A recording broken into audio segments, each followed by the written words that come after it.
là, je vais me présenter. Puis il y en a qui me connaissent un petit peu, il y en a qui me connaissent peut-être pas du tout. Fait que je m'appelle Anne, j'ai 42 ans, puis je ne suis pas maman. Et je n'ai pas de conjoint non plus. Fait que quand, par l'intermédiaire de Michael, on m'a demandé de venir parler pour la fête des mères, je me suis dit, ben là, il se trompe. Là. Il me semble qu'il y a plein d'autres personnes qui sont bien plus en position pour parler de ce que c'est qu'une maman ou de véhiculer un message par rapport à ça. Puis, en fait, en rediscutant un petit peu avec Nathalie, avec Michael, c'est vrai que Dieu m'avait parlé par rapport à quelque chose. Je vais en parler un petit peu après. Et je me suis dit, OK, j'accepte ce petit défi-là. Donc, moi, c'est un défi. J'ai la gorge sèche, j'ai un petit chat dans la gorge, mais voilà, on va faire avec. Donc, si fallait donner un titre à ce message-là, en fait, ça a déjà été dit par Luc, ce serait créé à l'image de Dieu. La femme et la maman est définitivement créée à l'image de Dieu. Puis, pour moi, c'est vraiment quelque chose de très, très récent parce que quand on prie Dieu, moi, je le prie par notre Père. Fait que, tu sais, le lien entre la maman, en tout cas, pour moi, c'était peut-être pas quelque chose d'évident. Fait que par ce que j'ai vécu, parce que j'ai observé pendant les 20 dernières années avec mes amis, avec ma famille, ça va juste être un petit, c'est ça, une espèce de petit témoignage de qu'est-ce que j'ai pu observer, puis comment j'ai découvert une autre facette de Dieu, en fait, la facette un peu plus féminine. Donc, je me suis présentée et puis c'est ça. Donc, je suis pas maman, mais à 42 ans, ça m'a permis quand même de voir beaucoup d'amis, avoir des enfants et de voir la joie que ça pouvait procurer d'avoir un enfant. Sans oublier d'entendre aussi tous les récits des accouchements qui sont pas forcément faciles. Donc, en fait, j'ai envie de faire un petit zoom là-dessus. La maternité, on pourrait parler de énormément de choses. C'est vaste. Je pense que on pourrait passer des journées, des semaines sur le terme de la maternité. Moi, j'avais envie de me focaliser sans que ce soit l'apologie de ça, mais se focaliser un petit peu sur la souffrance. Et donc, comme je l'ai dit, il y a beaucoup de joie quand il y a la naissance d'un enfant, mais il y a aussi la souffrance qui précède la vie puis la naissance. Et donc, c'est ça que j'ai pu observer. Puis parallèlement, ce que j'ai observé aussi, c'est la souffrance que certaines femmes ont quand elles sont dans l'attente d'avoir un enfant et qu'elles sont pas capables d'en avoir. Fait que c'est pas une douleur, c'est comme quand on se coupe ou quand on s'est cogné, mais c'est une souffrance émotionnelle qui est là et qui va chercher au plus profond, je pense, de notre être. Et je sais pas s'il y a des femmes qui pourraient mettre des mots là-dessus.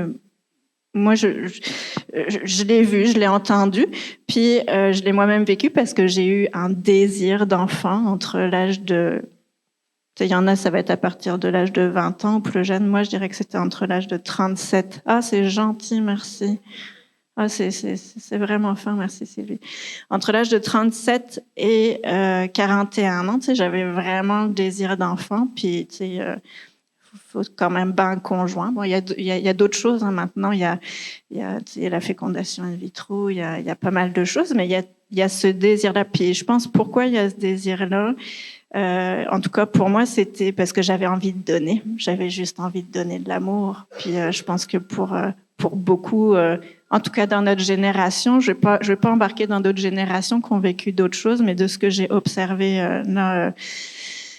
tout autour de moi, c'est qu'il y a ce désir de vouloir donner et de vouloir aimer. Puis, tu sais, j'ai prié par rapport à ça. J'ai quand même, tu sais, dans ma vie, j'ai fait des choix par rapport à ce que je pensais où Dieu voulait m'emmener, etc. Fait que je comprenais pas. Il y avait une souffrance de pas être maman, puis il y avait une souffrance aussi d'avoir l'impression que Dieu m'avait délaissé à quelque part, tu sais, parce qu'il nous dit, tu sais, je vais répondre à tes besoins, puis tout ça. Et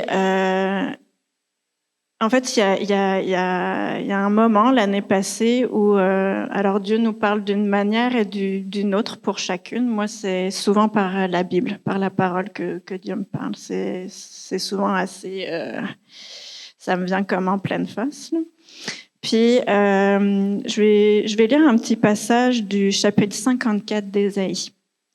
Et puis, je vais le lire et puis je vais vous dire ce que ça a déclenché chez moi. En fait, ça a désamorcé la souffrance, en fait. Donc, dans le chapitre 54 d'Ésaïe, ça commence. En fait, si on reprend un petit peu le contexte, je vais en reparler peut-être un petit peu après, mais le chapitre d'avant, le chapitre 53, ça parle vraiment de Jésus, de qui il est, des souffrances qu'il a, c'est une image, parce qu'il n'était pas encore là, mais Ésaïe parle de ce Jésus à venir, de cette personne qui va souffrir puis qui va supporter beaucoup. Et dans le chapitre 54, donc il y a Ésaïe qui écrit: pousse des cris de joie, femme stérile, toi qui n'as pas accouché, éclate en cris de joie et triomphe, toi qui n'as pas connu les douleurs de l'accouchement, car les fils de la délaissée seront plus nombreux que les fils de la femme mariée, dit le Seigneur. Agrandis l'espace de ta tente, qu'on déploie les toiles de tes demeures, ne les ménage pas, allonge tes cordages, affermis tes piquets. Car tu t'étendras à droite et à gauche, tes descendants prendront possession des nations et peupleront des villes dévastées. N'aie pas peur, car tu ne seras pas honteuse. Ne sois pas confuse, car tu n'auras pas à rougir. Oui, tu oublieras la honte de ta jeunesse et tu ne te souviendras plus du déshonneur de ton veuvage. Et en fait, Dieu a mis le doigt sur quelque chose qui était là et que je savais pas nommer, qui était la honte de ne pas pouvoir être maman. On est dans une société, ça dépend des sociétés dans lesquelles on vit, mais on est dans une société où la famille, c'est important, avoir des enfants, avoir un conjoint, c'est quelque chose qui est... Puis c'est bien, je suis pas en train de dire que c'est pas bien, mais c'est très, très fort. Puis dans l'Église aussi, c'est quelque chose qui est important. Fait que c'est sûr que je me dis... personnellement, je me sentais honteuse. Fait que là, quand j'ai lu ce passage-là, pour moi, c'est comme si Dieu disait « Hey, je t'ai pas oublié. Je sais ce que tu ressens. » Pour moi, c'était direct, c'était clair que Dieu comprenait exactement ce qui se passait dans mon cœur. Puis là, il mettait des mots que moi-même, j'avais pas été capable de mettre dessus. Et si on parle un petit peu plus du contexte, ce qui m'a parlé aussi alors, tu sais, je suis toujours pas maman en termes de... j'ai pas accouché depuis que j'ai lu ce passage-là il y a 1 an, etc. Mais ce qui m'a touchée, c'est que c'est un texte qui a été écrit quand même 700 ans avant Jésus-Christ. Puis en général, les auteurs de la Bible vont choisir des mots puis des images que les gens sont capables de comprendre. Okay, fait qu'Isaïe, là, il parle d'Israël. Israël a fait un petit peu n'importe quoi, puis parce qu'elle a fait un petit peu n'importe quoi, elle va être exilée. Le peuple de Dieu va être exilé à Babylone. Puis, par l'intermédiaire du prophète, Dieu est en train de dire, OK, il restait pas grand-chose en Israël, tu vas être déporté, mais ça va pas s'arrêter là. Tu vas revenir, puis tu vas être plus nombreuse que ce que tu étais avant.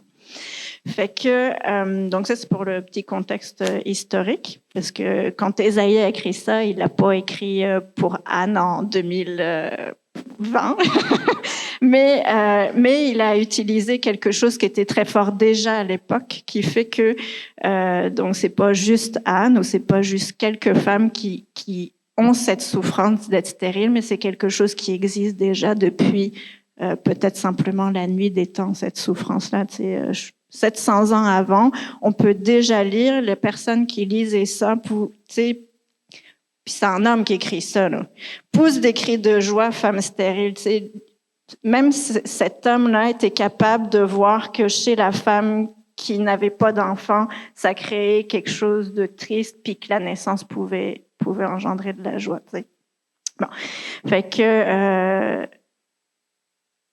c'est joyeux. Là, j'espère que ça transmet pas de la tristesse tout ça. Là, mais bref, toujours est-il que ça m'a touchée. Voilà, c'est juste. Et puis encore une fois, je pense que Dieu peut nous toucher d'une manière ou d'une autre. Moi, c'est comme ça que Dieu m'a rencontrée. Et en fait, le fait que Dieu ait validé cette souffrance-là, ça m'a libérée de pouvoir donner, en fait. Je pense que mon focus était de pouvoir donner à un enfant de l'amour et ça a élargi ma perspective. Et d'où la petite carte aussi de la femme qui donne de l'amour. Je pense que c'est ça le cœur d'une maman. Elle est juste puis on le voit chez le bébé naissant. Là, le bébé naissant, il peut juste recevoir, là, mais la maman, elle donne. Là. C'est pas moi qui vais vous apprendre ça. Elle donne de son temps, elle donne de son énergie, elle donne ses journées et ses nuits. Bon, c'est ça. Je pense que c'est déclinable à l'infini. Là. Elle se donne complètement, quitte à s'oublier. Elle prend plus sa douche, elle a plus le temps. Elle fait manger son bébé, elle a pas le temps de manger elle. Fait que je pense que c'est clair pour toutes les mamans, ça. Fait que, voilà. Donc ça, c'était pour ma petite tranche de vie. Et puis, quel rapport, donc, entre ces deux types de souffrance qu'on peut voir, la souffrance de l'attente d'un enfant qui tarde à venir ou qui viendra pas, et puis la souffrance de l'accouchement, de l'enfantement, souffrance qui précède la naissance. Ben, en fait, ce que j'ai réalisé récemment, c'est que Dieu connaît exactement les deux types de souffrance avant cette même joie. Je vais vous demander un petit peu d'imagination. On va juste pour faire le parallèle en fait. Dieu a créé l'homme au départ. Il l'a créé homme et femme. Il l'a créé dans un jardin où il y avait deux arbres au milieu du jardin. Il y avait l'arbre de la vie et l'arbre de la connaissance du bien et du mal. Puis là, Dieu a laissé le choix à l'homme. Tu as tout le jardin, tu as plein d'arbres, tu peux manger tout ce que tu veux. Et puis, au milieu, tu as deux arbres. Tu as l'arbre de la vie, puis tu as l'arbre de la connaissance du bien et du mal. Je te laisse le choix. Tu peux manger tous les fruits, mais sache que si tu manges le fruit de l'arbre de la connaissance du bien et du mal, qui n'est pas forcément une pomme, là, tout le monde le figure comme ça, mais c'est pas écrit comme ça, ben, il y aura des conséquences. Puis c'est correct, l'homme a fait le choix, il a mangé l'arbre du fruit de la connaissance du bien et du mal, et puis ben, la conséquence, c'est qu'il a été mis à l'écart du jardin et donc mis aussi à l'écart de l'arbre de la vie. Je ne sais pas si vous voyez où je veux en venir. Là. OK.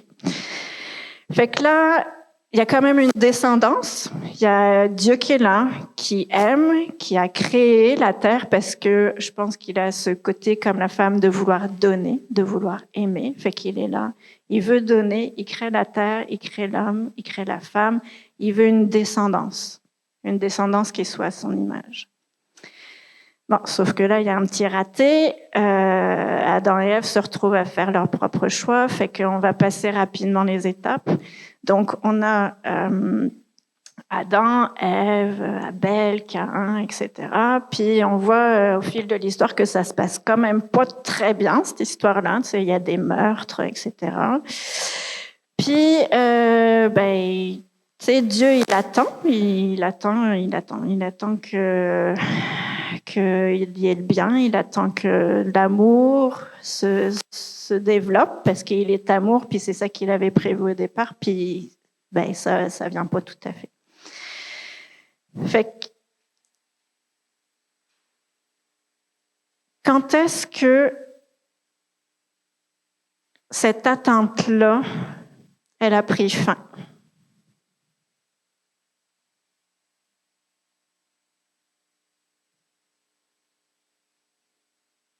Est-ce qu'elle a pris fin, cette attente-là?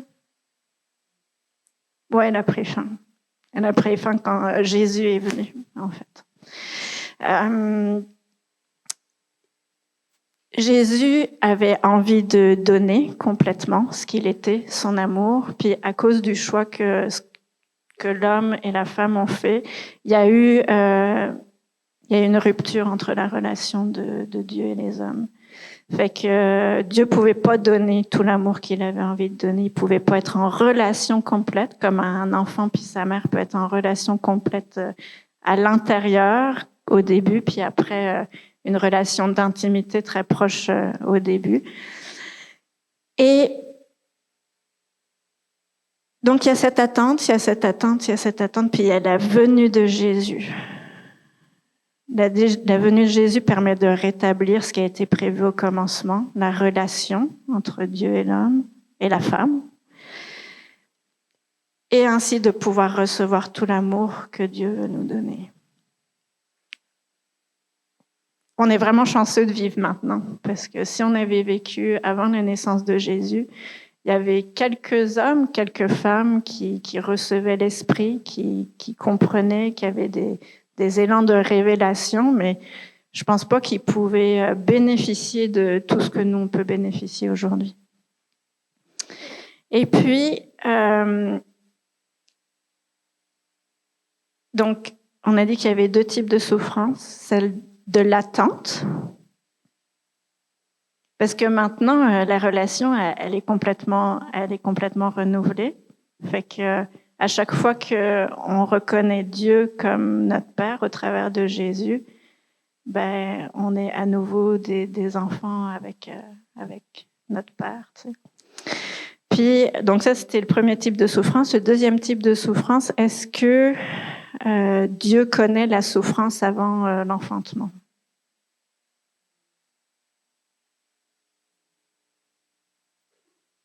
C'est une image. Moi, je la vois au travers de la souffrance de Jésus, en fait.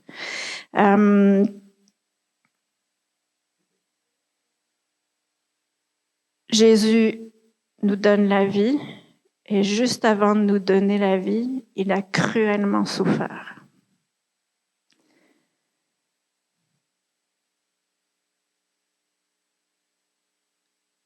Définitivement souffert. Et pour moi, c'est vraiment une image de cette femme cette future maman qui est là, qui va donner la vie, mais qui souffre pas tout le temps. Là, heureusement, il y a des épidurales, il y a des affaires qu'on fait aujourd'hui qui sont fantastiques, qui permettent de plus avoir mal. Mais ça arrive qu'il y a encore de la douleur. Tu sais. Fait que pour moi, il y a vraiment ce parallèle très fort entre ce Dieu. Puis j'ai une amie qui est présente qui m'a dit récemment, ouais, mais c'était pas prévu la souffrance au début. Moi, je pense que la femme elle devait pas souffrir au début lors de l'accouchement. Puis c'est vrai, si on prend la Genèse chapitre 3 verset 16, c'est après que Ève et Adam aient fait leur choix de manger de l'arbre de la connaissance du bien et du mal, que Dieu dit, je multiplierai la peine de tes grossesses, c'est dans la peine que tu mettras des fils au monde. Et je pense qu'en effet, j'ai vraiment besoin de votre imagination.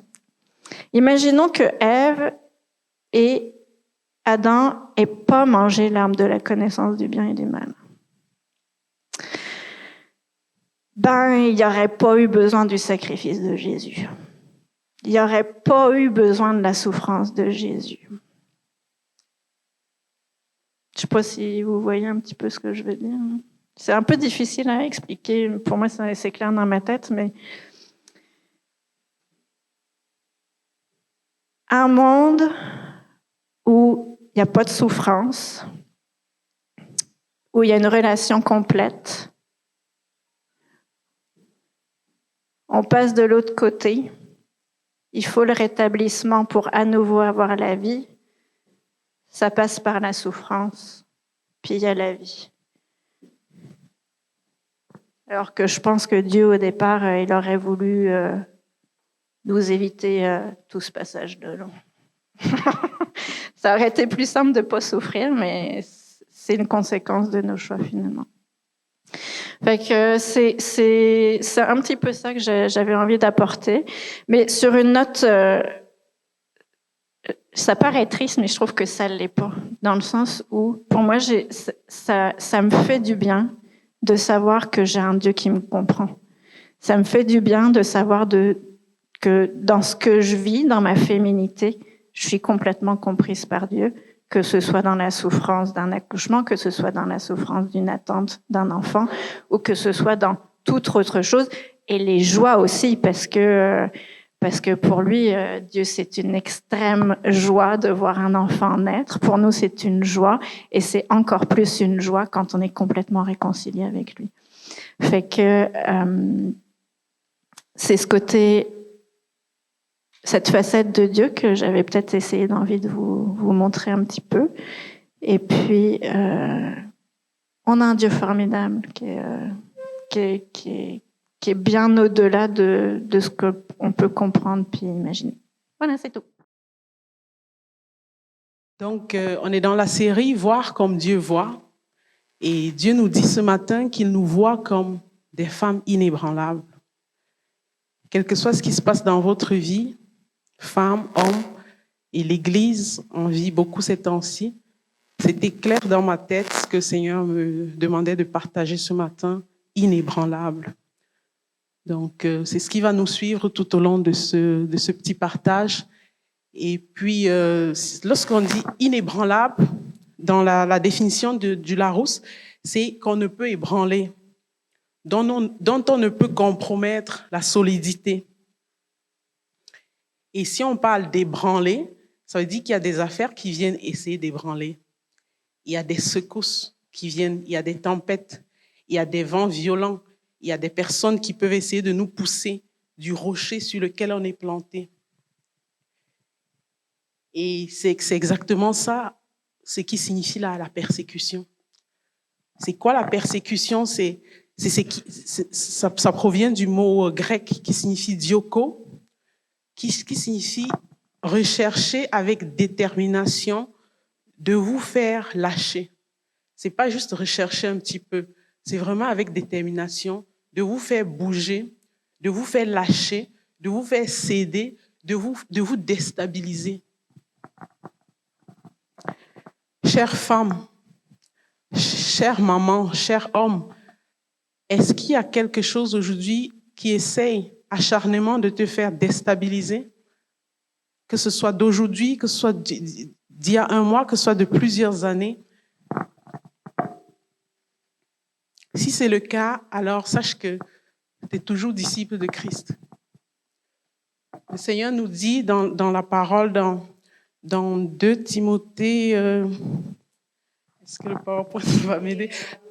Ok, dans 2 Timothée 3,12, tous ceux qui veulent vivre pieusement, qui veulent dire en accord avec Jésus-Christ seront persécutés. Si tu as mis ta foi en Jésus et que tu veux marcher de manière à lui obéir, sois sûr que tu seras persécuté. Tu auras des vents violents.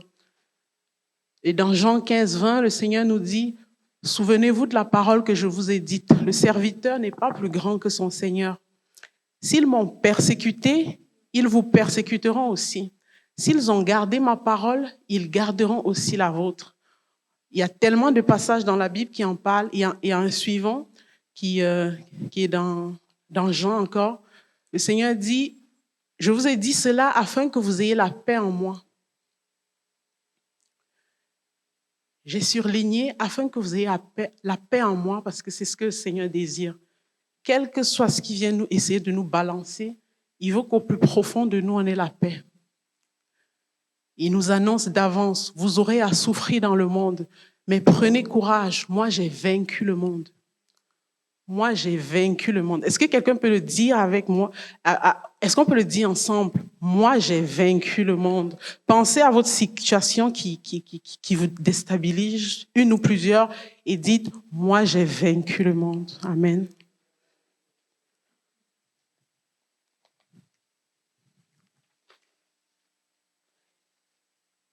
Et donc, lorsqu'on vit une situation difficile, on peut parfois se demander, j'ai beaucoup entendu les gens le dire, au Cameroun d'où je viens, c'est mon pays d'origine, le Cameroun, c'est une expression courante, c'est comme j'ai l'impression que le ciel me tombe par-dessus. C'est pas le ciel qui te tombe par-dessus. Si tu es chrétien, c'est normal. C'est déjà ce mindset qui te permet de mieux amorcer la difficulté.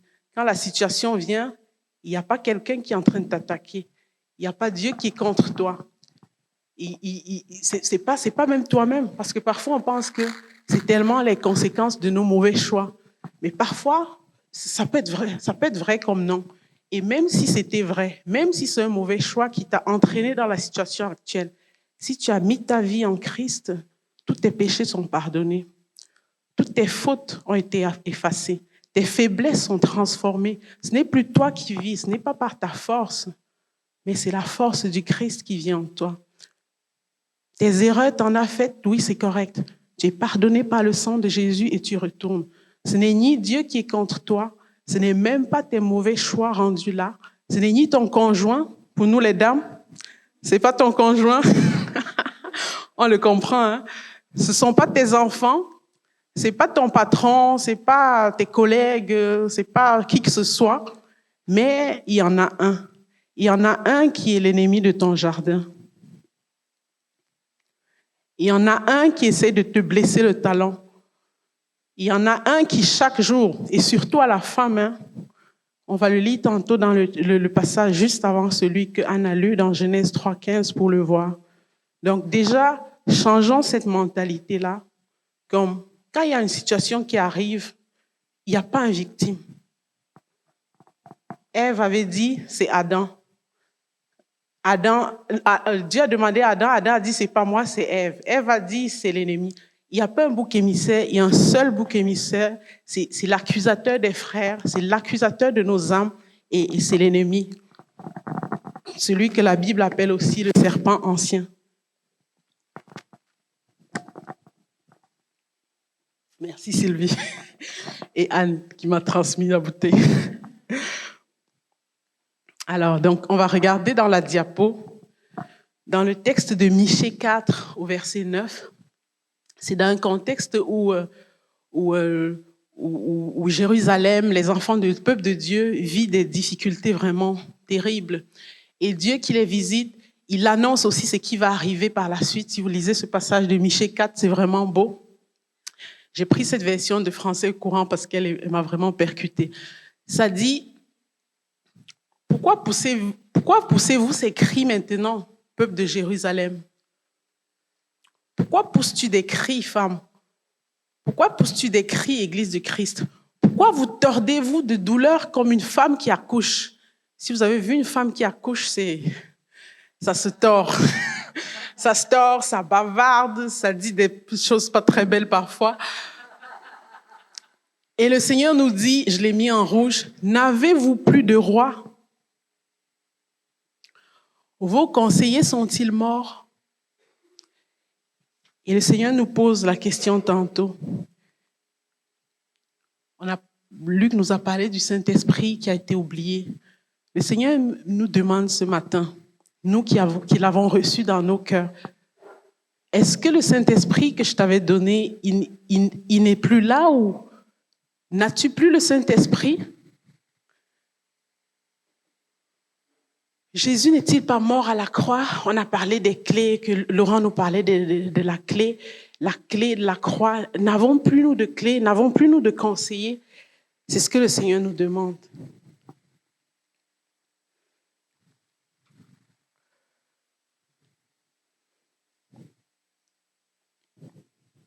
On va lire maintenant dans Michée 4, au verset 11. Ok. Ouais. Maintenant, déjà, de nombreuses nations s'assemblent contre vous. Ça, c'est après que le Seigneur a remarqué qu'on crie. Il a donné une réponse et puis il dit, maintenant déjà, de nombreuses nations s'assemblent contre toi. Ils se disent que leur ville soit déshonorée, disent-elles, contemplant la ruine de Jérusalem.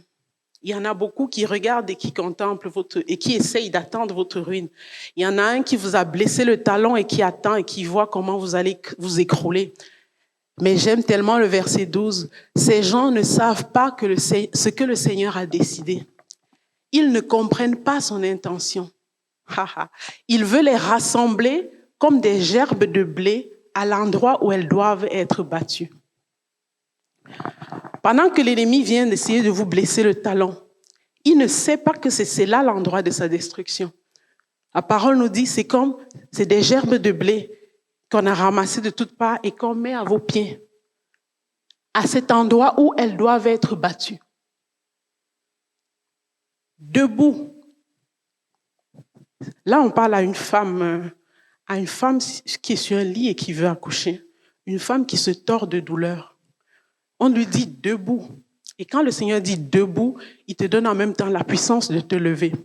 Le Seigneur dit à une femme ce matin, quel que soit ce qui te courbe, quel que soit ce qui veut te garder courbé sur un lit, couché sur un lit, allongé à crier, à chercher un bouc émissaire, debout, il te donne la capacité de te lever ce matin. Bats le blé. Battez le blé, habitants de Jérusalem, à l'église qui attend que des choses changent, à l'église qui crie qu'elle est persécutée. Le Seigneur nous dit debout, battez le blé. Là, il parle au futur. Je vous rendrai aussi fort qu'un bœuf aux cornes de fer et aux sabots de bronze. Mais cette promesse est complètement accomplie en Christ. C'était une promesse que Michée faisait. Elle est complètement accomplie en Christ. Donc, on pourrait la lire aujourd'hui. Je vous ai rendu aussi fort qu'un bœuf aux cornes de fer et aux sabots de bronze. Je ne sais pas quelles chaussures tu portes ce matin, mais je t'annonce que tu as des sabots de bronze. Des sabots de bronze. Qu'est-ce que tu vas faire avec ces sabots de bronze? Vous écraserez des peuples nombreux.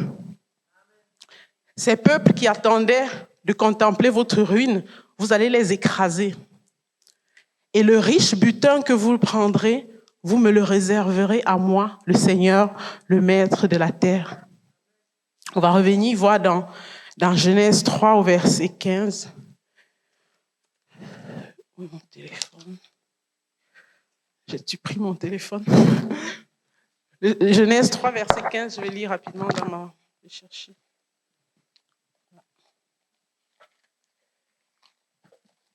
Ouais, Genèse 3, verset 15, c'est la sentence que l'Éternel donne après la scène qu'on connaît, tout ce qui s'est passé dans le jardin. L'Éternel dit, je mettrai inimitié entre toi et la femme. Là, il parle au serpent. Entre ta postérité et sa postérité. Celle-ci t'écrasera la tête et tu lui blesseras le talon. Il y a la femme qui est en premier lieu ici. Il y a l'inimitié entre la femme et le serpent d'abord et ensuite entre les postérités. Femme, ne sois pas surprise. Ne sois pas surprise qu'il y ait beaucoup de choses qui t'affectent. Ne sois pas surprise qu'il y ait beaucoup de vent contraire de ton côté parce que tu es la femme. Mais tu n'es pas une femme délaissée. Tu es une femme avec toute la capacité. Tu es une femme qui protège ton jardin. C'est toi la porte d'entrée de ton jardin. C'est toi que l'ennemi va essayer d'attaquer en premier. Tu es la clé pour ta maison, tu es la clé pour ta famille, tu es la clé pour ton lieu de travail. Réalise que tu n'es pas ébranlé pour rien. Tu es la porte pour quelque chose de grand. Je mettrai inimitié entre toi et la femme, ta postérité et sa postérité. Celle-ci t'écrasera la tête et tu lui blesseras le talon. Entre nous, entre être celui qui écrase la tête et celui qui blesse le talon, qui préfère qui? J'ai l'impression qu'il n'y a même pas match entre les deux. Il n'y a même pas match. Celui qui vient me blesser le talon, je peux crier et c'est correct. Mais celui qui écrase la tête, il ne se relève plus. Parfois, on ne se rend pas compte de la puissance qu'on a. L'ennemi nous a blessés, soit avec une maladie, soit je ne sais pas avec quoi. Et nous, on crie. Et pourtant, lorsque lui, il approche, il connaît c'est quoi son mandat et il connaît c'est quoi le tien. Lorsqu'il approche, il rôde, il n'a pas d'assurance. C'est pourquoi la Bible dit dans Jean 10, il y en a un qui vient d'un autre côté. Ouais, je ne l'ai pas mis là, mais par la suite, je crois le verset d'avant, le Seigneur dit, c'est lui qui est la porte. Si quelqu'un entre par lui, il sera sauvé. Il entrera et il sortira et il y aura de quoi se nourrir. Le voleur ne vient que pour voler, égorger et détruire.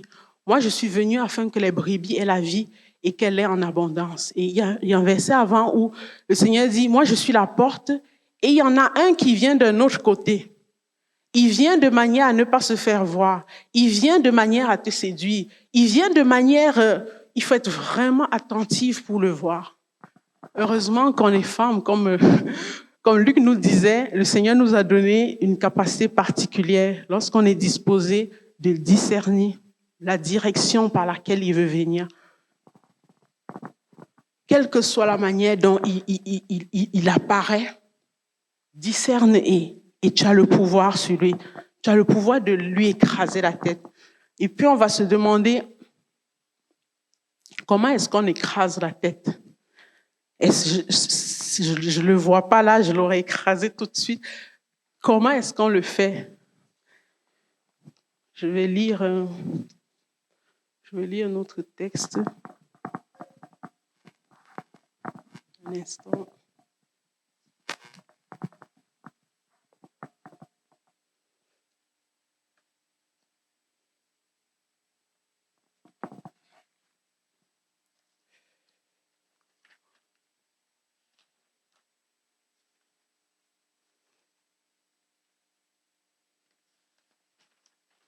C'est le passage où Jésus dit à Pierre qu'il va lui donne les clés du royaume. Je ne retrouve plus mes notes, c'est pas grave. Le Seigneur dit à Pierre, tu es Pierre et sur cette pierre, sur cette révélation que tu as reçue de qui Christ est, je bâtirai mon église et même le séjour des morts n'y prévaudra point. Et il dit aussi, et je te remettrai les clés du royaume. Là, il parle au futur parce qu'il n'est pas encore mort, il n'est pas encore ressuscité. Mais aujourd'hui, on est chanceux de vivre après Jésus, comme le disait Anne. Il est ressuscité, il est glorifié et il nous a donné les clés du royaume. Tu as des clés pour ta voiture, tu as des clés pour ta maison, pour entrer dans ton lieu de repos. Il y a les clés du royaume que le Seigneur t'a données dans tes mains. Dans le verset de Jean 10, on voyait tantôt, le Seigneur est venu pour nous donner une vie abondante. Il est venu afin que nous ayons nos vies abondantes. Dans le royaume de Dieu, il y a beaucoup de place. Chacun de nous a son abondance dans son jardin, mais il y a les clés. Il faut bien ouvrir. Il faut prendre ces clés, il faut l'ouvrir pour les utiliser. On a parlé d'une des clés tantôt. La clé des clés, c'est la clé de la croix. Si Christ n'avait pas tout accompli, on ne serait pas là aujourd'hui, on ne parlerait pas de cela, on serait tous perdus, personne ne serait inébranlable. Mais Christ a tout accompli, on a les clés du royaume. Et le Seigneur dit à la suite de ce passage-là, ce que tu lieras sur la terre sera lié dans les cieux. Ce que tu délieras sur la terre sera délié dans les cieux. Qu'est-ce que Dieu ne nous a pas donné? Ce qu'on lit, c'est avec la parole. Donc, je vais parler de la clé de la parole. Dans Josué 1:8, le Seigneur dit, petit Josué qui tremble parce que Moïse est parti. Il ne sait pas comment il va faire. Il est ébranlé. Il voit le peuple qui crie. Il se souvient de tout ce que le peuple a fait subir à Moïse. Il se dit, est-ce que je vais y arriver? L'Éternel dit à Josué que ce livre de la loi ne s'éloigne point de ta bouche. C'est une réalité que le Seigneur m'a fait comprendre il y a quelques années de cela, quand après avoir eu ma deuxième fille, j'étais comme, j'en arrivais pas. Dans mon deuxième enfant, ma fille, j'arrivais pas. Je veux passer du temps avec Dieu, je veux bien faire ci, j'arrivais pas. Je me disais, mais les mamans, comment vous faites? Ça existe? Est-ce que ça existe une maman épanouie? Comment vous vous êtes pas déjà écroulé? Et quand je criais à Dieu, j'avais même pas le temps de passer du temps avec Dieu.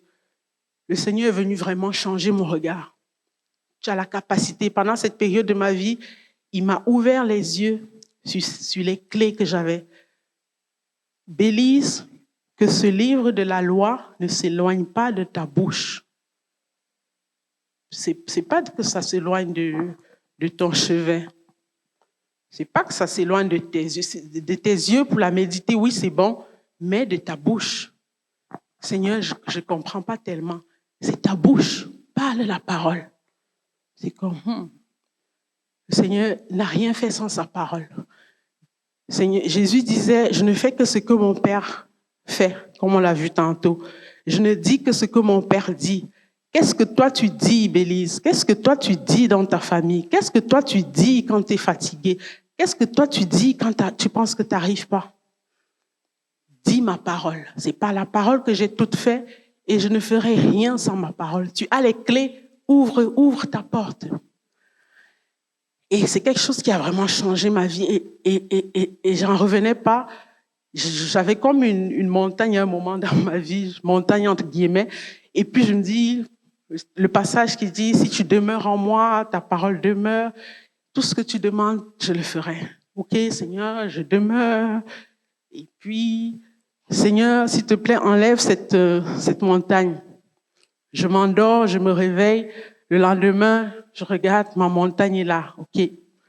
Je repars dans mon lieu secret. Seigneur, ça marche pas. Est-ce que tu m'as oublié? Tu m'as dit que si je demeurais, tout ce que je demanderais, tu le faisais. Pourquoi ma montagne est encore là? Et j'entends la douce voix du Seigneur qui me dit, toi-même enlève la montagne. Je t'ai dit l'autre jour qu'il fallait parler. Parle à cette montagne et elle quittera. En balbutiant, j'avais jamais fait ça de ma vie. En commençant à balbutier, il m'encourage, vas-y. Et au moment où je parle, je remarque que la montagne quitte. Au moment où Ézéchiel parlait sur les ossements desséchés, Ézéchiel, ces ossements desséchés peuvent-ils revivre? Ézéchiel n'osait pas répondre oui ou non. Aujourd'hui, nous, on est après Ézéchiel. On sait que les ossements revivent lorsqu'on parle la parole de Dieu. On parle la parole de Dieu, l'Esprit Saint souffle et il refait le décor. Et sous les yeux d'Ézéchiel, la chair commençait à venir sur les ossements desséchés.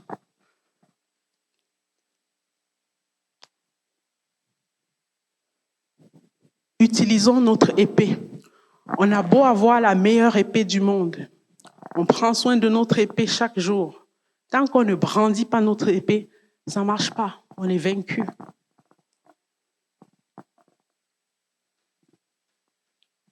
David a écrasé l'ennemi avec son caillou. Après l'avoir écrasé, il a pris son épée, il a tranché sa tête. Que faisons-nous de notre épée? Le Seigneur demandait tantôt, n'avez plus vous de conseiller? N'avez plus vous le Saint-Esprit? N'avez plus vous la parole de Dieu? N'avez-vous plus la croix de Jésus?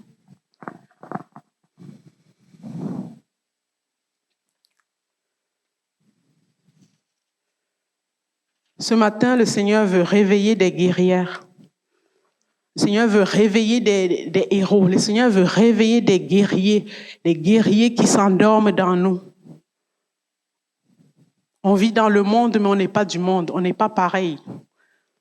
On n'est pas pareil. On n'est pas pareil. Et c'est pour ça que nous sommes persécutés.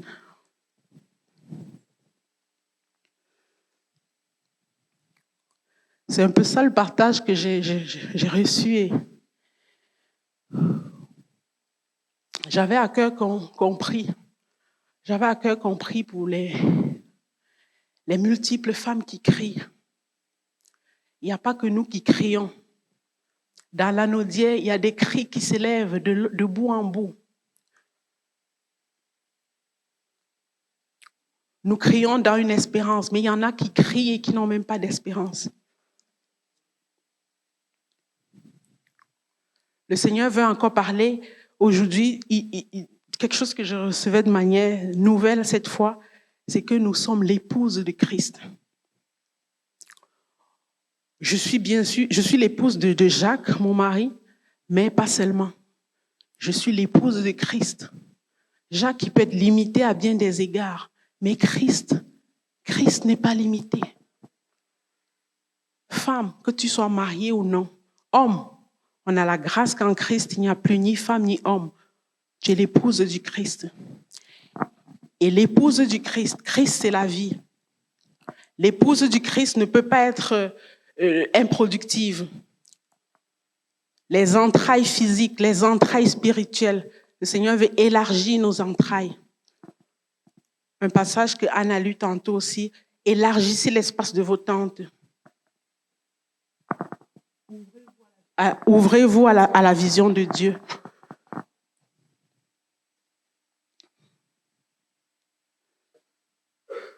Je sais pas si je suis dans le temps. On va prier un petit moment. Et je vous invite, les femmes, ceux qui nous écoutent sur Zoom, les hommes, je vous invite à énumérer dans votre tête les situations où l'ennemi est venu vous blesser le talon. Et changez le regard là-dessus. Prenez l'épée de la parole. Sur chaque situation dans cette vie, le Seigneur a donné une arme. Le Seigneur a donné une parole correspondante dans la Bible. Si vous ne l'avez pas encore trouvée, fouillez-la. Si vous êtes quelqu'un qui est déjà une guerrière, qui connaissait la parole et qui la brandissait, si ça n'arrive pas encore, persévérez. Il y a un seul qui a vaincu. Il y a un seul qui est le chemin de la vérité. Il n'y a pas un autre chemin. Et si vous écoutez ce matin et que vous ne connaissez pas de quoi on est en train de parler, si vous ne connaissez pas ce chemin, si vous ne connaissez pas Jésus, vous pouvez pas brandir, c'est comme l'ennemi va juste se moquer. On a lu tantôt, le Seigneur dit, il est la porte. Nul ne vient au Père que par lui. Si vous ne connaissez pas Jésus dans votre vie, ça ne marchera pas. Peut-être que vous entendez la persécution et vous êtes peut-être découragé. Mais rassurez-vous, votre pire jour avec Jésus est de loin mieux que votre jour sans Jésus. Je veux parler aussi à des personnes qui vont nous écouter peut-être ou qui écoutent maintenant. Homme ou femme, tu es beaucoup venu dans l'église, mais tu n'as jamais franchi la porte du Seigneur. Il est la porte. Tu es peut-être resté en dehors de la porte et tu espères que des choses se passent. Il n'y a rien qui se passe tant qu'on n'a pas franchi la porte, tant qu'on n'a pas expérimenté la vie avec Jésus. Merci Seigneur.